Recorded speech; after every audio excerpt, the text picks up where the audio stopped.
बहुत सारा भ्रम फैलाया जा रहा था कि शहर के जो एमपी हैं किरण खेर जी, वो चंडीगढ़ में उपस्थित नहीं है। लोगों की शहर की सेवा में उन्होंने कोई किसी प्रकार की कोताही बरती है और वो बॉम्बे में है। तो ये पूरी जानकारी, क्योंकि कई तरह की चीज़ें आज भी कुछ समाचार पत्रों में कुछ खबरें छपी थी और वैसे भी कई तरह की चीज़ें हवा में घूम रही थी, तो उसको क्लैरिफाई करने के लिए कि एग्जैक्ट पोजीशन क्या है वो आप सब लोगों के माध्यम से मैं चंडीगढ़ की जनता को बताना चाहता हूँ। अभी जब ये लॉकडाउन शुरू हुआ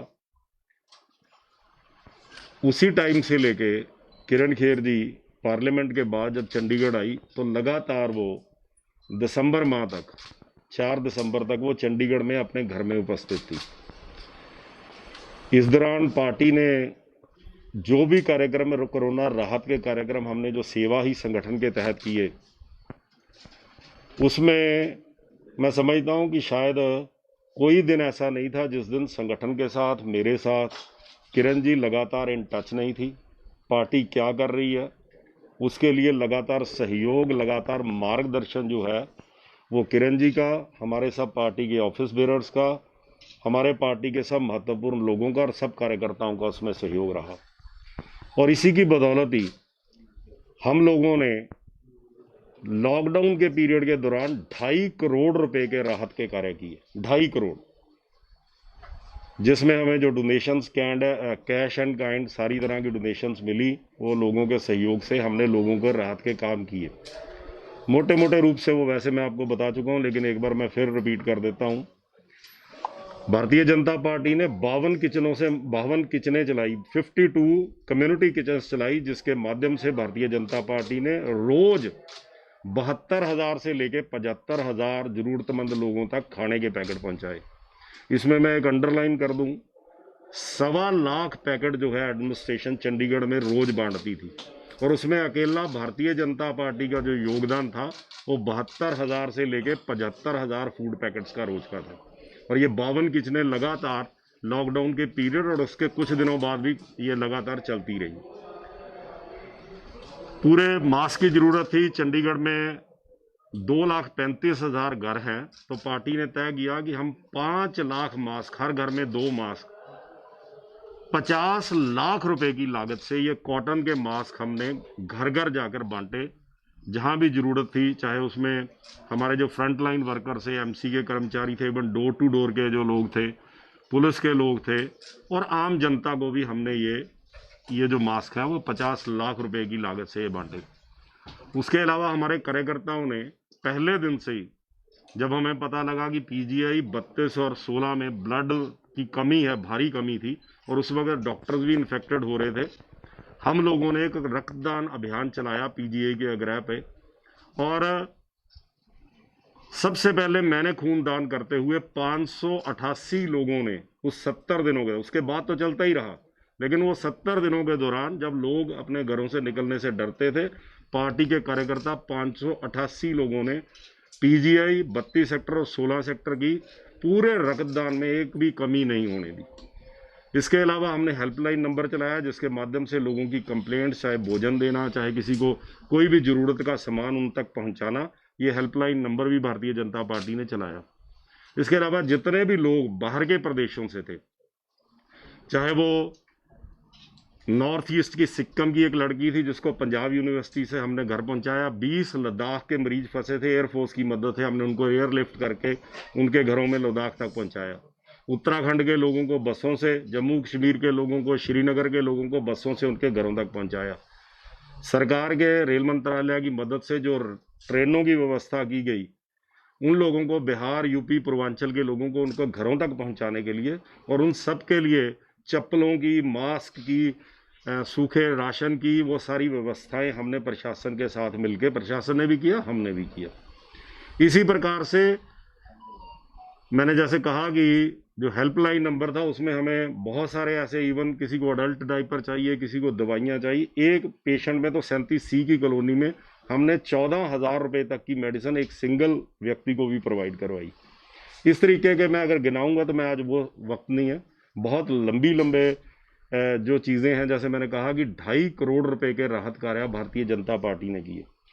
भारतीय जनता पार्टी के कार्यकर्ता जो हैं, उस वक्त एक एक कार्यकर्ता जो था वो लोगों के बीच में था, जरूरतमंदों के बीच में था। बापू धाम कॉलोनी में जाके सूखे राशन की जो हमने 18,000 सूखे राशन की किट्स जो है वो 1 महीने से लेके 15 दिन का सूखा राशन जो है मोदी किट के नाम से हमने दिया। बापू धाम के लोगों को हमने, पुलिस को प्रोवाइड कराया, मास्क प्रोवाइड कराए, ये सब चीज़ों को किया।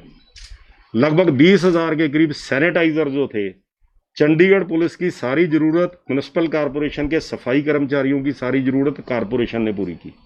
हमने लगातार उनको जो है इसी तरीके से पीपी किट थी वो हमने जो है 32 हॉस्पिटल में, 16 हॉस्पिटल में सब किया। सारे फ्रंटलाइन वर्कर्स का उत्साह बढ़ाने के लिए चंडीगढ़ के 28,000 परिवारों में हमारे कार्यकर्ता गए और चप्पल प्रवासी लोग जा रहे थे ट्रेन में। चंडीगढ़ में जो अपने ये जो क्या कहता था यार, मैं प्रवासी लोग हैं, हाँ, जो प्रवासी लोग जा रहे थे उनको जूते, चप्पलें, कपड़े, मास्क, चने, वो सब, बिस्किट्स, पानी की बोतलें, ये सब प्रोवाइड करी गई। और इसी प्रकार से मैंने कहा कि जो फ्रंटलाइन वर्कर्स हैं उनका उत्साह बढ़ाने के लिए नर्सेस डे पे हमने 16 सेक्टर में जाके नर्सेस के साथ उनका उत्साह बढ़ाया, उनको सेलिब्रेट नर्सेस डे किया। उसके बाद हमने 28,000 परिवारों में जाकर जो फ्रंटलाइन वर्कर थे, जिसमें सफाई कर्मचारी थे, जिसमें हमारे बैंक पोस्टल कर्मचारी थे, जिसमें डॉक्टर्स थे, नर्सेस थे, पैरामेडिकल स्टाफ थे, पत्रकार थे, इवन हमने आपके प्रेस काउंसिल में भी जाके जो सैनिटाइज़र, मास्क, ये सब देने का हमने जो है पहल किया, क्योंकि आप लोग भी फ्रंटलाइन वर्कर थे। तो एक कटसी के साथ हमने वो 28,000 सिग्नेचर्स उनका धन्यवाद करने के लिए हमने उनके हेड्स को सौंपे।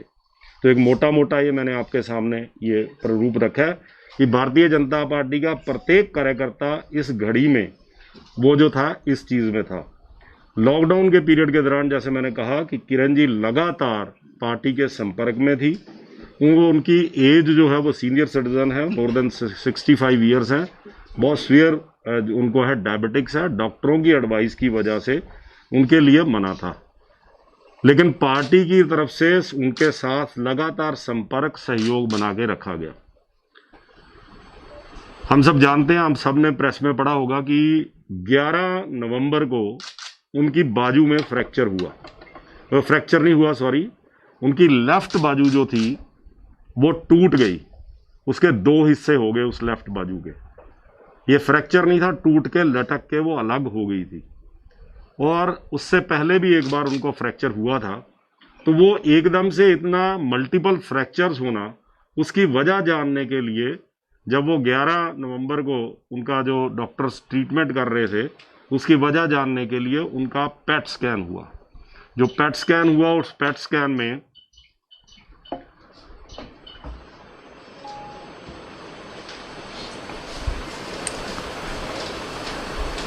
Multiple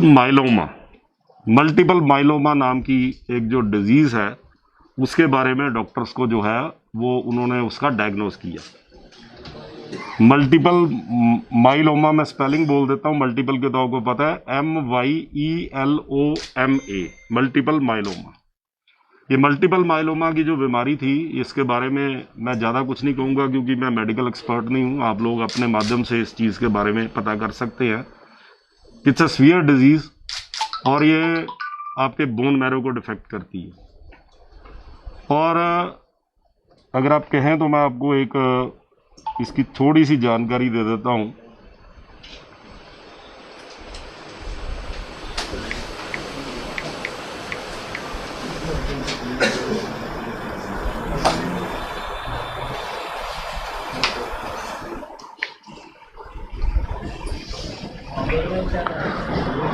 Multiple myeloma is a disease due to abnormality in white blood cells called plasma cells. The function of healthy plasma cell is to produce antibodies to fight infections. But in multiple myeloma, the plasma cell starts accumulating in bone marrow, resulting into compromise of immune system and makes bone brittle, resulting into frequent fractures. ये आप multiple myeloma का मैंने आपको थोड़ी सी एक layman language में जो है वो इसकी बारे में जानकारी दी है। इनके जब जब ये पेट स्कैन हुआ तो उसमें ये डिटेक्ट हुआ कि इनकी जो बोन्स में जो है ये बीमारी एंटर कर गई है, स्पेशली लेफ्ट आर्म जहाँ पे वो टूट हुई थी, और उसके अलावा राइट शोल्डर में। डॉक्टर्स के बाद जब ये सारी ट्रीटमेंट हुई, ये सारा डायग्नोस हुआ, तो 4 दिसंबर को उनको एयरलिफ्ट किया गया बॉम्बे में, कोकिलाबेन हॉस्पिटल में उनको एयरलिफ्ट करके ले जाया गया, और वहाँ उनका लगातार जो है वो इलाज चल रहा है। अभी जो पहले तो वो काफ़ी देर तक हॉस्पिटल में एडमिट रहे, लेकिन अभी उनको घर भेज दिया गया है। हफ्ते में 1 हफ्ता 1 रात उनको वहाँ हॉस्पिटल में रहना पड़ता है, और 1 हफ्ता अगले हफ्ते 2 घंटे के लिए फिर उनको कोई मेडिसिन जो लगती हैं उनकी डोज डिसाइड होती है। डॉक्टर अलग अलग तरीके से, मतलब अल्टरनेटिव वीक में 1 रात उनको वहाँ हॉस्पिटल में गुजारनी पड़ती है, जो अब मैं आपको वर्तमान की स्थिति बता रहा हूँ, और 1 हफ्ता उनको 2 घंटे के लिए हॉस्पिटल जाना पड़ता है। और उनका ये इलाज जो है वो कोकिलाबेन अंबानी हॉस्पिटल मुंबई में चल रहा है। और आप सबकी जानकारी के लिए कि ये डिजीज़ को जो है वो इनिशियल स्टेज पे ये डायग्नोस हो गई थी, इस कारण से वो अभी आउट ऑफ डेंजर है। किसी प्रकार से कोई इस तरीके की उनको अभी डॉक्टर्स की जो एडवाइस है कि उनकी जो ट्रीटमेंट है वो सही दिशा में जा रही है, लेकिन लगातार जो है वो ट्रीटमेंट के अंडर उनको उसी हॉस्पिटल में जो है वो इलाज कराना पड़ रहा है। और मैं जो है इस कारण से वो 4 दिसंबर से लेकर आज तक वो बॉम्बे में इलाज करवा रही है, और मेरी लगातार उनसे बात हो रही है। पार्टी की गतिविधियों में भी, वर्चुअल कॉन्फ्रेंसेस के माध्यम से भी वो लगातार जुड़ी हुई हैं। शायद कोई अल्टरनेटिव डे नहीं बीतता होगा जिस दिन पार्टी के लोगों से, कार्यकर्ताओं से, हाईकमान से उनकी बातचीत ना होती हो। ये जानकारी मैंने आपको सिर्फ इस कारण से दी है कि एक बीमार आदमी जिसकी पार्टी, जिसकी मार्गदर्शन में, जिसके सहयोग से उसकी पार्टी ने इतना बड़ा जो है वो राहत के काम किए, और उसके बाद उनको इतने गंभीर बीमारी से गुजरना पड़ा, और उस गंभीर बीमारी का वो कोकिलाबेन हॉस्पिटल में इलाज करवा रहे हैं। अभी एक व्यक्ति को मैं समझता हूं कि हिंदुस्तान में एक जो मेंबर पार्लियामेंट है, उसको भी ये राइट है कि जब उसको किसी प्रकार की, इस प्रकार की बीमारी हो, तो वो अपना इलाज बेस्ट से बेस्ट हॉस्पिटल में करवाने के लिए कुछ देर के लिए अपने डॉक्टरों के कहने पे अपनी हेल्थ की, अपनी जान के लिए वो अपनी ट्रीटमेंट करवा सकता है। लेकिन मुझे बड़ा अफसोस होता है ये जानकारियां जो हैं किसी ना किसी रूप में से आप में भी और शहर में भी कुछ लोगों की, उनकी जहाँ जो ट्रीटमेंट हुई थी वो कोई सारा PGI 32 यहाँ पे सारा चीज़ें डायग्नोज हुई थी, कुछ ना कुछ चीज़ें लोगों को पता थी, और सबको इस बात का इल्म था कि किरण जी, एग्जैक्टली तो मैंने आज आपको जानकारी दी है, लेकिन किरण जी किसी गंभीर बीमारी से जूझ रही हैं। इस कारण से मुझे आज ये मजबूरी में ये आप सब लोगों को, कि कुछ लोगों ने इस चीज़ की जो है वो ओछी राजनीति इस चीज़ के माध्यम से की है कि कोई व्यक्ति, और वो भी शहर का MP, दूसरी टर्म का MP जो है वो इतनी गंभीर बीमारी से जूझते हुए अपना इलाज करवा रहे हैं। और ये भी एक मानवता के नाते भी एक किसी व्यक्ति का ये हक है कि वो बीमारी का इलाज करवाए। तो इस कारण से, और मेरी कल ही रात उनसे बात हुई थी, वो बिल्कुल स्वस्थ हैं, और जल्दी ही उन्होंने मुझे मैसेज भी भेजा है कि अगले जो कुछ महीनों में उनकी ट्रीटमेंट जो है वो पूरी तरह से वो ख़त्म होगी, और वो सफल रूप से पूरे तरीके से स्वस्थ होकर फिर से चंडीगढ़ की जो है जनता उसकी सेवा में उपलब्ध होंगी। उतनी देर के लिए मैं आप सबके माध्यम से चंडीगढ़ की जनता को ये बताना चाहता हूँ कि भारतीय जनता पार्टी, आज भी आप देख लें, एक भारतीय जनता पार्टी है जिसने अभी जो वैक्सीनेशन का भी जब प्रोग्राम शुरू हुआ तो जन जागरण के अभियान, हेल्प डेस्क लगाना, लोगों को घरों से लेके आना, लोगों को रजिस्ट्रेशन कराना, प्रशासन से लगातार हम टच में है कि वैक्सीनेशन लोगों की जो है वो जो चंडीगढ़ में कुछ कमी है, जो कुछ अवेयरनेस की कमी है, जन जागरण की कमी है, उसको पूरा करें। तो मैं आपको कहीं पर भी किसी भी अपना जो फर्ज है, अपनी जो ड्यूटी है, उसमें किसी प्रकार की जो कोताही है वो नहीं हुई है, चाहे वो पार्टी हो, चाहे हमारी सांसद हो। लगातार हम लोगों की सेवा में, जो लोगों ने हम पे विश्वास जताया है हम उस पर पूरे तरीके से खरा उतरने का प्रयत्न कर रहे हैं। धन्यवाद।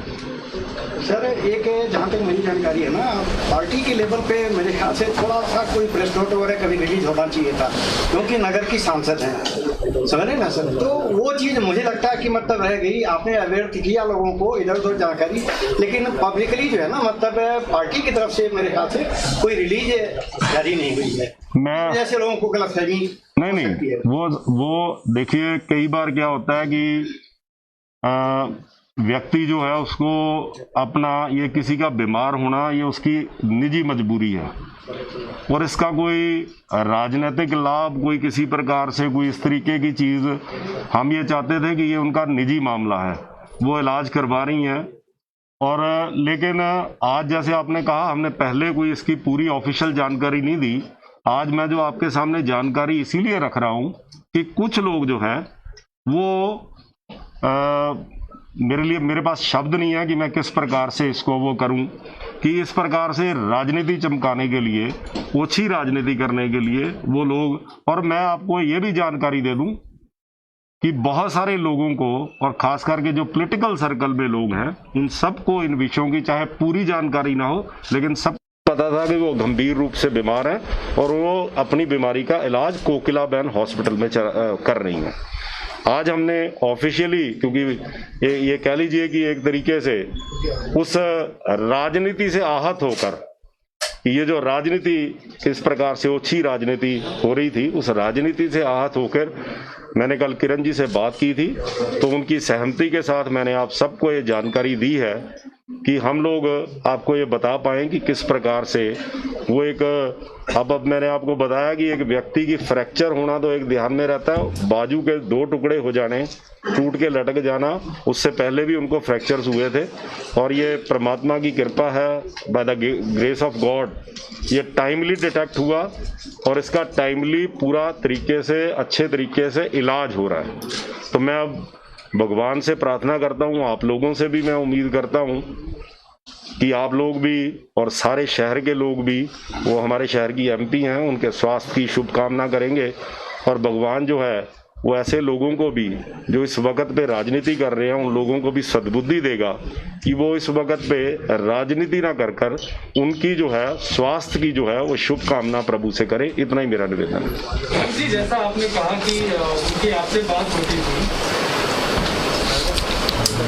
जैसा आपने कहा कि उनसे आपकी बात होती थी, आपको नहीं लगता भले आपसे बात होती थी कि जनता से उनका कनेक्शन वीडियो मैसेज के जरिए और भी बहुत सारे माध्यम से उससे अपनी बात रख सकती थी, और आपको नहीं लगता कि आपने बहुत ज़्यादा देर कर दी, या इस वजह से आपको प्रेस कॉन्फ्रेंस बुलानी पड़ी, क्योंकि 8-6-7 महीने बाद नगर निगम के चुनाव भी हैं?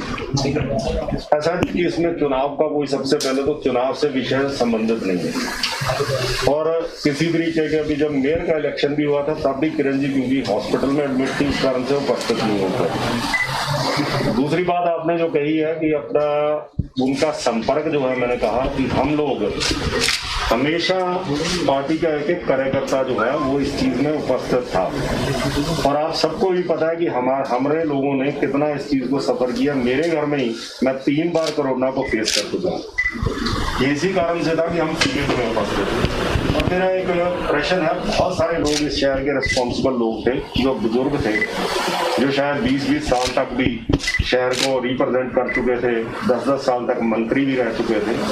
अब उसी दौरान उनका योगदान क्या था, जरा इस पर प्रेजेंटेशन करना, उन लोगों का क्या योगदान रहा है, किसी पार्टियों का भी। मैं दावे के साथ कह सकता हूँ कि जो भारतीय जनता पार्टी ने उस वक्त के राहत के कार्य किए हैं, उसका कोई 1% भी किसी ने किया हो। ये फर्ज सबका बनता है।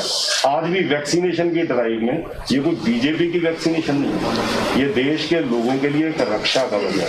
हम लोगों को अवेयर करके कि भाई साहब, और दूसरे लोग इसके बारे में जो है नकारात्मक भूमिका लगा रहे हैं, कई तरीके की भ्रांतियां पैदा कर रहे हैं। तो मैंने, आपने जो कहा वो, उसकी मैं बहुत डिटेल में नहीं जाऊंगा, लेकिन कुछ मजबूरियां थी जिनकी वजह से, पर लगातार मैंने जैसे कहा कि हमारे संपर्क में, हमारा मार्गदर्शन में, हमारे सहयोग में उनका जो था वो लगातार लगता रहा और ऑफिसर से भी वो लगातार इन टच में थी।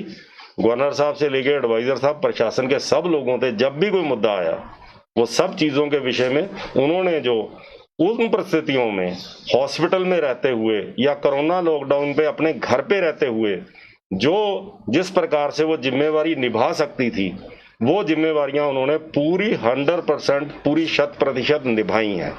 और इस कारण से मैं तो उनका धन्यवाद करूंगा कि अभी भी हर विषय पे जब मेरे से बातचीत होती है तो एक एक विषय पे, शहर के एक एक विषय पे वो गंभीरता से लेते हुए चर्चा करती हैं, हमारा मार्गदर्शन करती हैं। आपको नहीं लगता कि आज आपने कहा कि वो एकदम स्वस्थ हैं, तो आज वीडियो कॉन्फ्रेंसिंग के जरिए वो जुड़ के लोगों से सीधे बात कर सकते हैं? नहीं, वीडियो कॉन्फ्रेंसिंग के कल कुछ पत्रकार मित्रों ने भी उनसे बात की थी, उन्होंने आप भी अगर फोन करना चाहें तो वो कर सकते हैं। मैं जिस तरीके के उनको ये जो मेडिसिन होती हैं, मैं अब इसकी डिटेल में नहीं जाऊंगा, लेकिन नहीं तो वो लफ्ज कुछ और निकल जाएगा। आपको मैंने डिजीज जो डायग्नोज हुई है उसका नाम बताया। उस डिजीज में जो ट्रीटमेंट होती है वो लगातार चलती है। आपको लगातार तरह तरह की ड्रग्स जो हैं वो आपको इंजेक्ट की जाती हैं और उसके कई तरह के बॉडी पे साइड इफेक्ट्स होते हैं। वो बॉडी पे जो साइड इफेक्ट्स हैं वो उस तरीके के कारण से आदमी को बहुत सारी चीज़ों में वो गंभीर हालतों में गुजरना पड़ता है।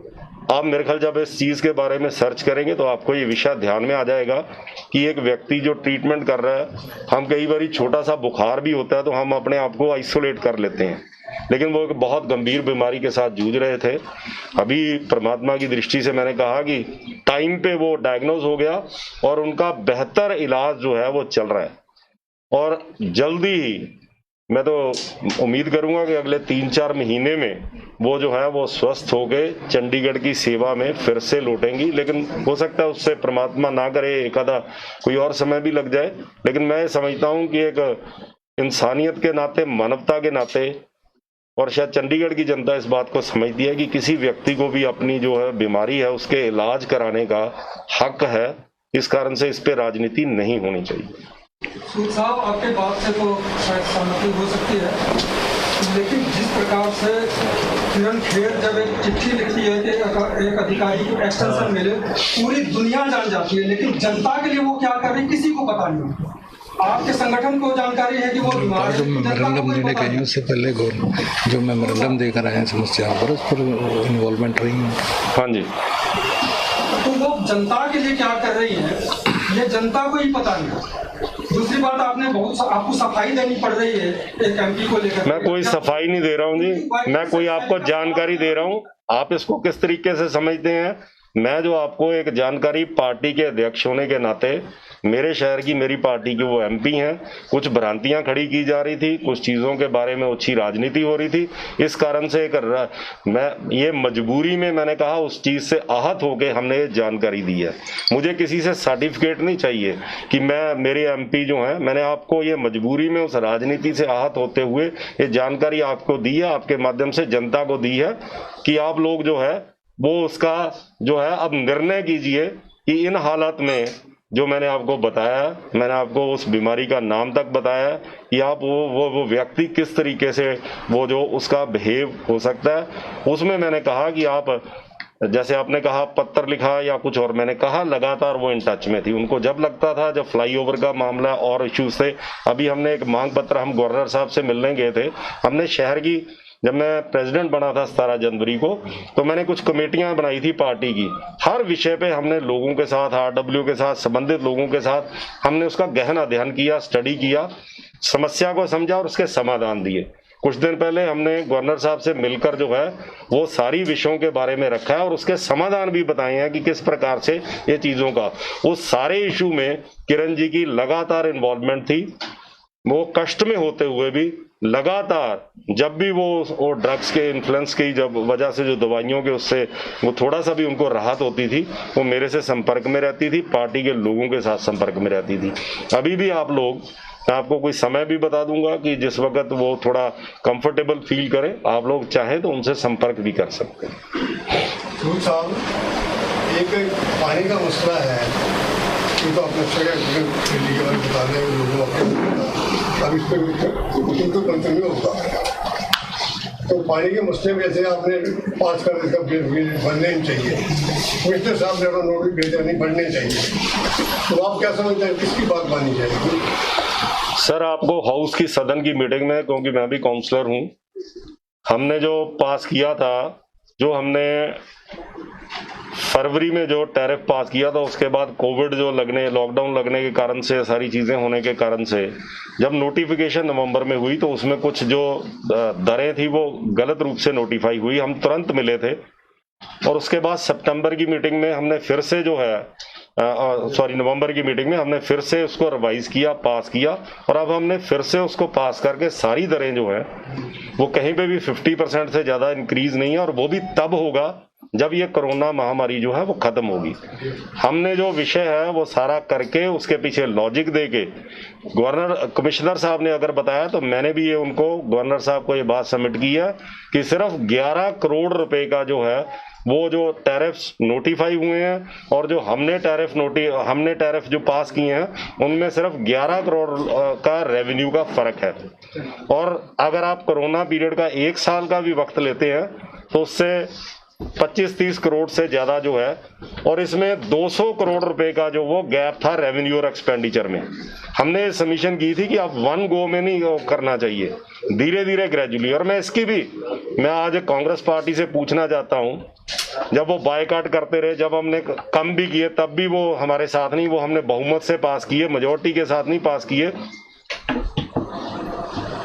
तब भी जो है ये चीजें जब हमने की हैं, उसके लिए आज भी देखिए किसी प्रकार की पॉजिटिव चीज आप प्रशासन से मिले, आप कहीं मिले, आपने कारपोरेशन के सदन में चर्चा की नहीं की, आपने सिर्फ उस चीज की राजनीति की, बायकॉट किए, धरने दिए, लोगों के घरों का घेराव किया। इसके अलावा आपने जाके बातचीत करके उसका समाधान करने का लीन किया।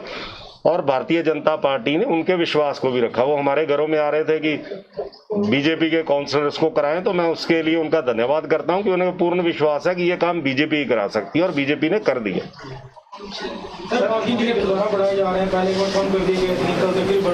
जब बढ़ेंगे तब बात करेंगे जी।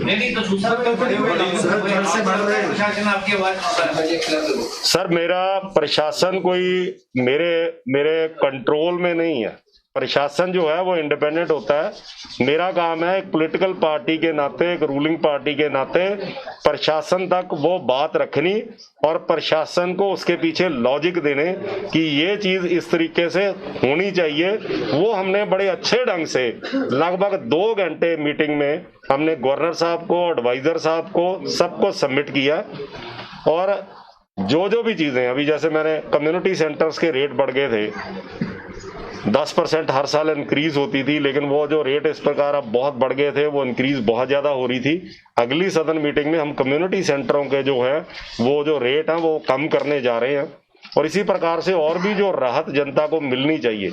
हमारी सरकार ने 80 करोड़ लोगों को, देश के 80 करोड़ लोगों को देश के प्रधानमंत्री ने 8 महीने का राशन दिया, और भी कई राहत की काम की है। उसी प्रकार से चंडीगढ़ में भी ये सब चीजें हम लोग जो हैं वो करेंगे। जनता पर किसी प्रकार से भी कोई बोझ ना पड़े, इस बात को हम सुनिश्चित करेंगे। अगर शासन आपके कंट्रोल में नहीं है और एक जनप्रतिनिधि के नाते आप तो प्रशासन तक अपनी पहुंच करते हैं, इतना तो डिमांड आप देते आए हैं या नगर निगम ने जो कुछ पास करके भेजा है, अगर प्रशासन नहीं मानता तो क्या बीजेपी एजिटेशन करेगी प्रशासन के खिलाफ? मुझे लगता है कि ना मानने वाली कोई बात नहीं है। मैं आपको कुछ एग्जाम्पलें दे देता हूँ। हमने जो मुद्दे किए वो मैं सारी प्रेस को आपको दे चुका हूँ, मैं उसकी डिटेल अभी डिस्कस नहीं करूंगा। मैं एक वैसे बताता हूं कि समाधान आप अभी किसी ने ये भी, मतलब चलो मैं उनकी बातों पे नहीं जाता। अरुण सूद 2 महीने कोरोना के कारण से गायब रहे। मेरे ख्याल शायद आप में से कोई मित्र ऐसा नहीं होगा जिसको मैं रोज ना बात करता हूं। और ऐसे आरोप जो मर्जी लगा देने, लगातार हम लोगों ने, जैसे मैंने कहा कि मैं तो खुद 3 बार मेरे घर में कोरोना आया, और 80 साल के पेरेंट्स होते हुए भी मैंने ये जो है 80-85 साल के मैंने अपनी सेवा में कभी कोताही नहीं की। और अभी जो बात आपने कही कि हमने प्रशासन को जो सारी चीजें दी और भी मांगे, अभी कल जो 48 मोटर मार्केट में हमने लॉजिकली उनको बताया कि आप जो उनके खड़े हैं आप उनको इंक्रोचमेंट के लिए आए हो, जो बाहर पड़ा है मार्केट के बाहर या पब्लिक प्लेसेस पे, आप उनको हटा सकते हैं, लेकिन जो उन्होंने खरीद रखा है प्रशासन से, उसके लिए वो आर्किटेक्ट डिपार्टमेंट में वो शेड्स की अप्रूवल के लिए भी गया हुआ है, आप वहां से नहीं हटा सकते, हमने हटने नहीं दिया। मनी माजरा के मोटर मैकेनिकों को हमने राहत दी। इस प्रकार से मेरे पास रोज, मैं यहाँ ऑफिस में बैठता हूँ 4 बजे, कम से कम रोज 4-5 डेलीगेशंस जो आ रहे हैं, वो लगातार हम उनकी समस्याओं का समाधान कर रहे हैं। शहर की कोई एक भी समस्या नहीं है जिस पे बीजेपी ने उस समस्या को ना समझा हो, उसके बारे में स्टडी ना किया हो और प्रशासन को उसका समाधान ना दिया हो। मतलब प्रशासन आपकी मानता है? प्रशासन क्यों नहीं मानेगा हमारी, जब हम प्रशासन को सबकी माननी चाहिए, जायज बात को मानना चाहिए।